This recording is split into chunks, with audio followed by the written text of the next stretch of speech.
Bismillahirrahmanirrahim. Assalamualaikum warahmatullahi wabarakatuh. Waalaikumsalam warahmatullahi wabarakatuh. Maka kami dari kelompok 2 akan mempresentasikan hasil dari diskusi kelompok kami, yaitu sesi pengajaran dan asesmen yang dibaca oleh saudari Indah. Sudah. Panjang itu. Oke, materi yang pertama yaitu kompetensi dan tujuan. Di sini kompetensi adalah memahami gerak spesifik jalan lari tempat dalam berbagai permainan sederhana dan atau tradisional. Oke, selanjutnya saya berikan kepada saudara. Adapun tujuannya yang pertama yaitu melalui penjelasan guru dan mengamati materi atletik di media PowerPoint, buku paket dan video, peserta didik dapat menganalisis jenis-jenis start jongkok lari jarak pendek dengan benar. Kedua, melalui penjelasan guru dan mengamati materi atletik di media PowerPoint, buku paket dan video, peserta didik dapat menganalisis langkah-langkah ayunan dengan langkah kaki dan memasuki garis finish lari jarak pendek dengan benar. Ketiga, melalui kegiatan literasi dan diskusi kelompok, peserta didik dapat menyimpulkan langkah-langkah start jongkok, ayunan lengan, langkah kaki dan memasuki garis finish lari jarak pendek dengan benar. Keempat, melalui aktivitas lapangan, peserta didik dapat merumuskan langkah-langkah start jongkok, ayunan lengan, langkah kaki dan memasuki garis finish lari jarak pendek dengan benar. Kelima, melalui aktivitas lapangan, peserta didik dapat melaksanakan langkah-langkah ayunan lengan, langkah kaki dan memasuki garis finish lari jarak pendek dengan benar. Dan yang terakhir, dengan percaya diri, peserta didik mempresentasikan dan mendemonstrasikan gerak spesifik start jongkok, ayunan lengan, langkah kaki dan memasuki garis finish lari jarak pendek dengan baik dan benar, serta dapat bertanggung jawab dan disiplin. Selanjutnya akan dijelaskan oleh saudara Indrion. Baik, terima kasih atas kesempatan diberikan. Adapun asesmen berikut terdiri dari 3, yaitu asesmen diagnostik, yaitu selama pembelajaran, asesmen formatif, yaitu selama pembelajaran, dan asesmen sumatif, yaitu akhir dari pembelajaran. Adapun langkah-langkah kegiatan pembelajaran yaitu pendekatan saintifik, yaitu mengamati, menanya, mengumpulkan informasi, mencoba, mengasosiasi atau mengambil informasi dan mengkomunikasi. Yang kedua yaitu referensi berbasis ISC dan SMK. Jadi itu presentasi, studi tanda dan ilustrasi. Jadi bapak itu tetap proyektor, handphone, speaker aktif, bola tenis, Elizabeth, Louis, Thomas, Arlo, dan saya beri kepada saudara Irvin.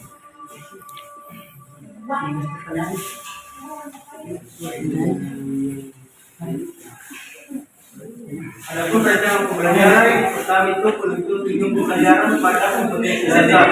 Tadi yang kedua itu asesmen, proses pengumpulan dan pengolahan informasi. Yang ketiga kegiatan pembelajaran, dia menyampaikan informasi dalam proses belajar.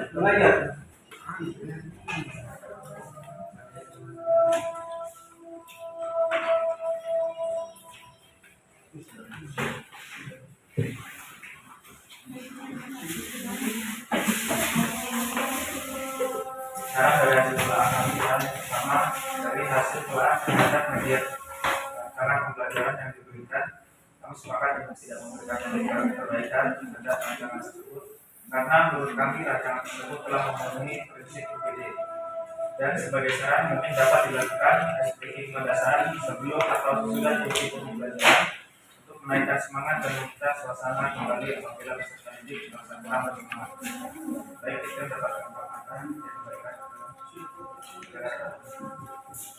Baiklah, itu tadi materi dari kelompok kami. Mungkin dari teman-teman kelompok lain ada yang ingin memberi saran, masukan atau pertanyaan dari kelompok kami. Baiklah, saya persilahkan dari kelompok 4 untuk memberi pertanyaan dari Baik, terima kasih atas kesempatannya. Saya Ramsya Burhan dari kelompok 4 akan memberikan pertanyaan kepada kelompok 2. yaitu bagaimana implementasi understanding by design dalam kegiatan pembelajaran. Sekian dari saya. Terima kasih. Baiklah, saya persilakan dari kelompok 5 untuk memberi pertanyaan dari kelompok 4. Baik, terima kasih atas kesempatan yang diberikan kepada kami. Saya atas nama Herianto mewakili teman-teman dari kelompok 5 bertanya tentang understanding by design.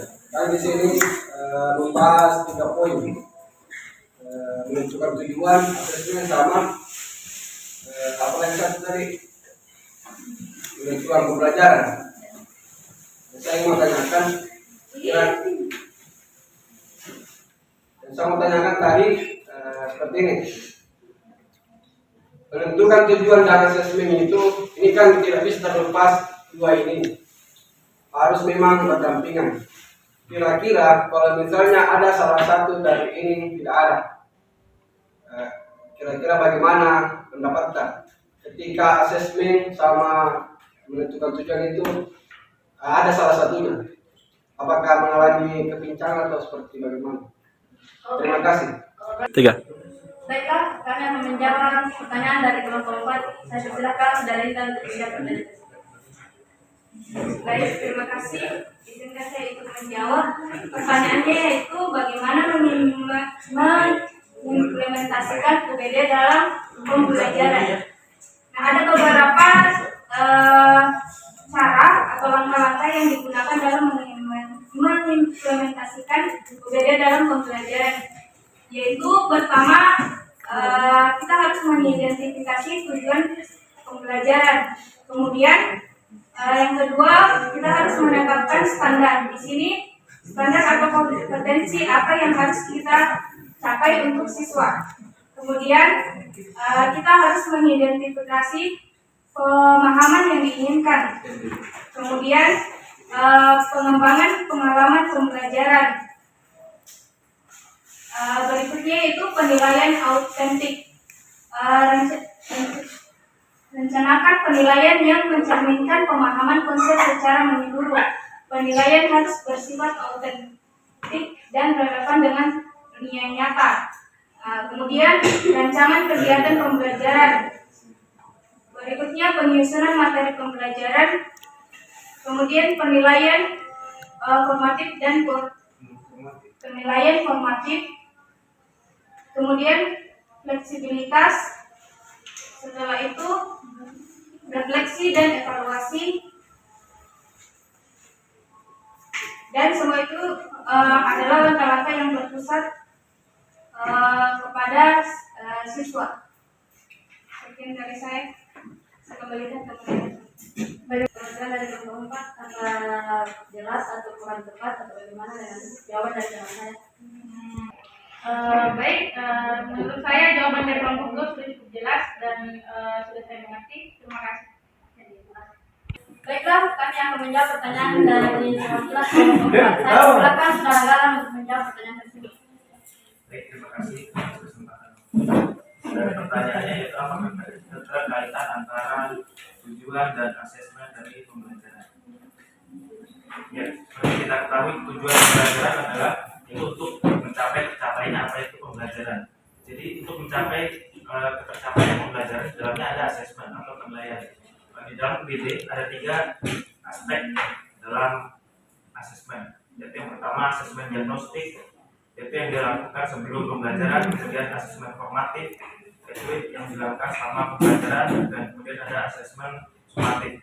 Tentunya dari 3 aspek ini terdapat keterkaitan, yang mana UBD sendiri adalah yang akan mencakup dari tercapainya tujuan pembelajaran dari tujuan awal yang kita lakukan tadi.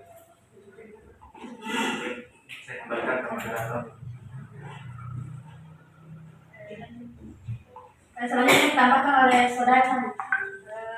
Adapun sepertinya jika tidak ada asesmen atau tujuan, sepertinya ada konsekuensi. Yang pertama itu